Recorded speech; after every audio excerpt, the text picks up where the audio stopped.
12 po ito, no, ng madaling araw, lumabas po ng kanyang bahay. At sa susunod na clip, makikita po dyan na may isang lalaking nagtutulak ng kariton. At dun nga po pinaniniwalaan na nandun na po yung bangkay.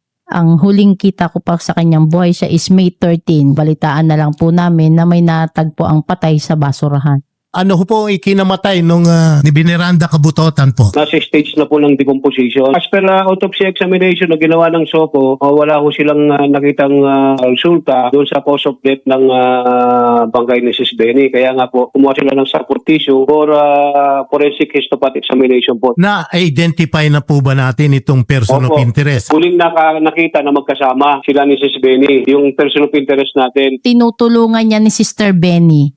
Yung person of interest na yan, minsan binibigyan niya ng pera. Kami po ay susubaybay sa isinasagawa niyong investigasyon, Kernel, para malaman po natin ang katotohanan, po.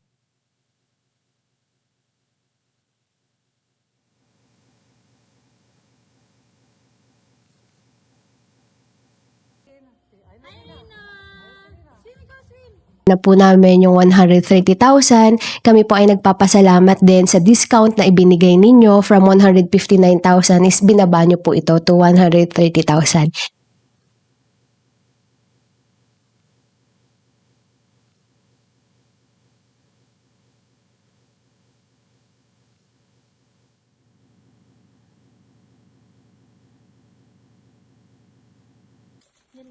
Tayo po ay lumapit sa tanggapan ni Idol upang ilapit itong masalimuot na nangyari dito kay Ma'am Veneranda. Inilapit nyo din yung problema nyo tungkol dun sa punerarya.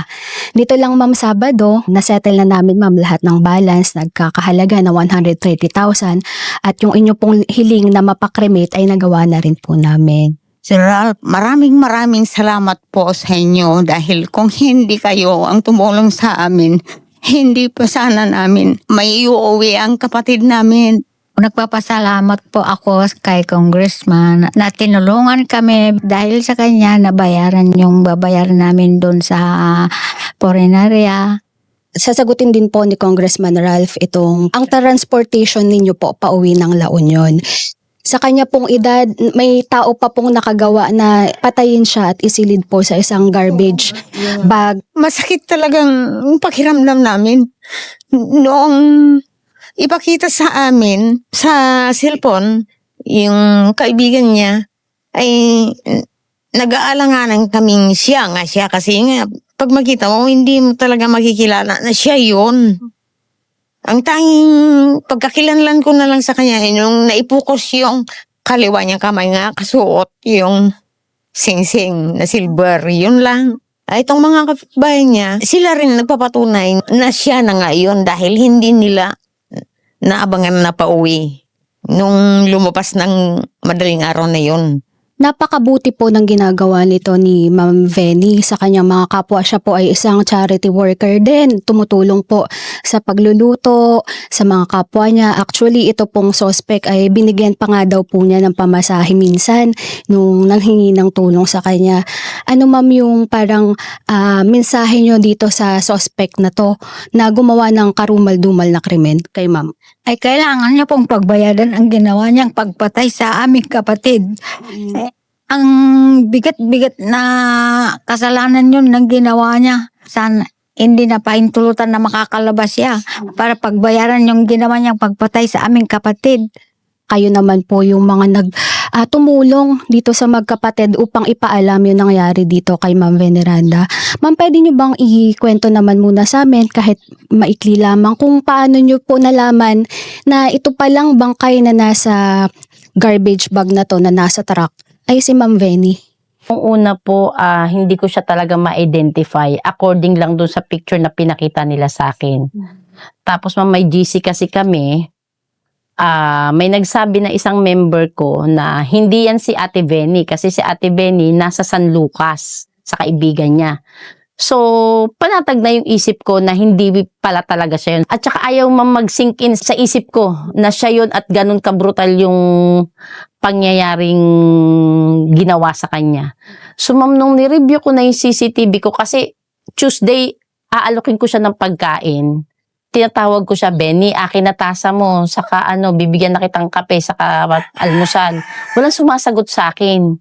Tapos tanghali, bibigyan ko ulit siya ng pagkain, wala pa rin sumasagot. Kaya tumawag na ako ng kapitbahay para tingnan siya rito. Dahil sabi ko, baka mamaya nanigas na siya dyan sa taas, hindi pa natin alam. Tiningnan ng isang kapitbahay, ate, wala talaga. So yung maghapon na yun, ma'am, wala siya talaga. Naisip ko na lang i-review yung CCTV gabi na. Kaya nung nakita ko yung suot niya na damit at yun din yung suot niya nung natagpuan siyang patay na, saka ko palang kinonfirm na siya talaga yun. Kinontak ko na yung mga kamag-anak, kung saan-saan na ako nagtatanong ng mga CCTV. Tapos ayun po, na-interview na rin ako ng mga pulis. Kwento ko na yung lahat nung nalalaman ko. Tsaka pala, naano sa isip ko na wala na talaga si Benny. Siya na talaga yun, yung natagpo ang patay na bangkay. Kasi bloated na siya masyado eh. Parang hindi naman siya, sabi ko. Kasi parang aswang ng itsura, ganun. Kasi bakit, tapos sabi ng kuya ko, puntahan ninyo, advice niya sa kanya, puntahan ninyo at kung di kayo sigurado na siya, magpa-DNA test kayo, sabing ganun. O kaya, nasa suko yan, mahirapan kayo dyan, baka abutin kayo ng 2 buwan dyan. Maano din kami kasi mabait naman na tao yan. Kaya nakakagulat talaga. Kaya nung nagpasama sila sa akin, kasi hindi daw sila marunong kung anong gagawin. Siyempre, volunteer din naman ako na sumama sa kanila para matulungan. Makikita rito na hindi lamang ito kwento na isang krimen. May pamilyang nawalan ng mahal sa buhay at naghihintay ng malinaw na sagot. Kaya mahalagang maging maingat tayo sa impormasyon at huwag maganda ng detalye na hindi kumpirmado ng mga otoridad.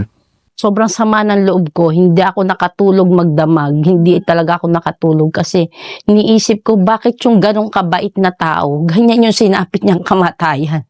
Sobrang ang bigat-bigat talaga ng loob ko, sama-sama ng loob ko kasi mahigit 3 dekadang kaibigan ko siya, tinutulungan ko siya sa lahat ng mga pangangailangan niya, basta kaya ko lang binibigay ko. Tapos ganun kabrutal yung pagkamatay na ginawa sa kanya, kahit sobrang galit ako, sobrang sama ng loob ko, hindi niya deserve yung ganong klaseng kamatayan kasi May mensahe po kayo para dito sa suspect. Pagbayaran niya yung ginawa niya, wag na siyang makalabas sa kulungan para hindi na siya makapambiktima pa ng iba kasi pang-ilang biktima niya na si Benny, pang-4 niya na pinatay si Benny.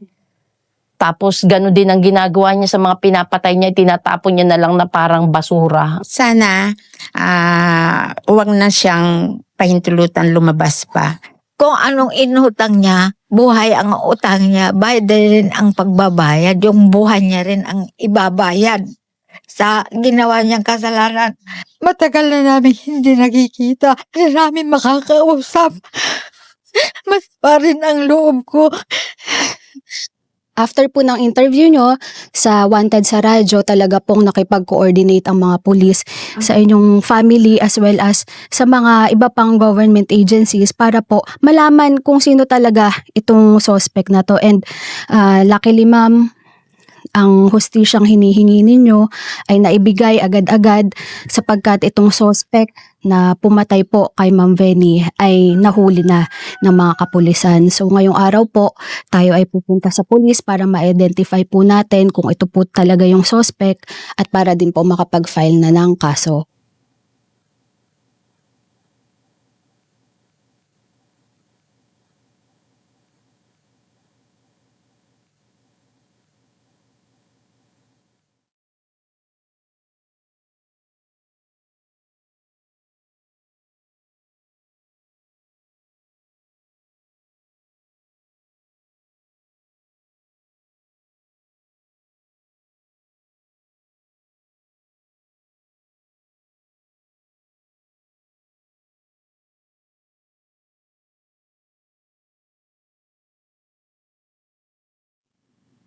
Napakabilis po ng naging aksyon lalo na po ng QCPD, ang Quezon City Police District dito po sa inilapit ninyong problema as well as ni Congressman Ralph Tulfo. Ma'am, ngayong araw po ay nakapag-file na tayo ng murder case laban dito kay Felimon Enrile. Ma'am, ano po yung saloobin nyo right now? Tuwang-tuwa po kami kasi sa wakas masusolbar na ang kaso ng kapatid namin sa pagpatay sa kanya. Sa wakas po ay tapos na rin, nakapagsampa na kami ng kaso at sana makakauwi na po kami. At maraming salamat Senator Raffy Tulfo at saka si Congressman Ralph. Nakatulong tayong lahat sa kanya sa madaling pagsasampa ng kaso at sa naging paghuli sa suspect. Nagpapasalamat rin po ang pamilya sa mga kapulisan natin dahil tinutukan din po nila yung kaso hanggang sa mahuli na po yung suspect. Maraming salamat po sa bumubuo ng programa ni Senator Raffy Tulfo, sa aming Congressman Ralph Tulfo. Maraming salamat po. Sa kabuuan, ang pinakamahalagang bahagi ng kasong ito ay ang timeline ng pagkawala. Mga salisi ng pamilya at saksi at anumang forensic evidence na makukuha ng mga investigador. Ang pamilya ay naghihintay hindi lamang ng sagot kundi ng hustisya. Patuloy natin hintayin ang opisyal na resulta ng investigasyon at ang desisyon ng hukuman. Iwasan din natin magpakalat ng hindi kumpirmadong impormasyon o manghusga agad sa sino mang sangkot. Ano ang inyong pananaw sa mga naging habang sa investigasyon? Magkomento ng may respeto at mag-subscribe para sa susunod nating isabit at breakdown.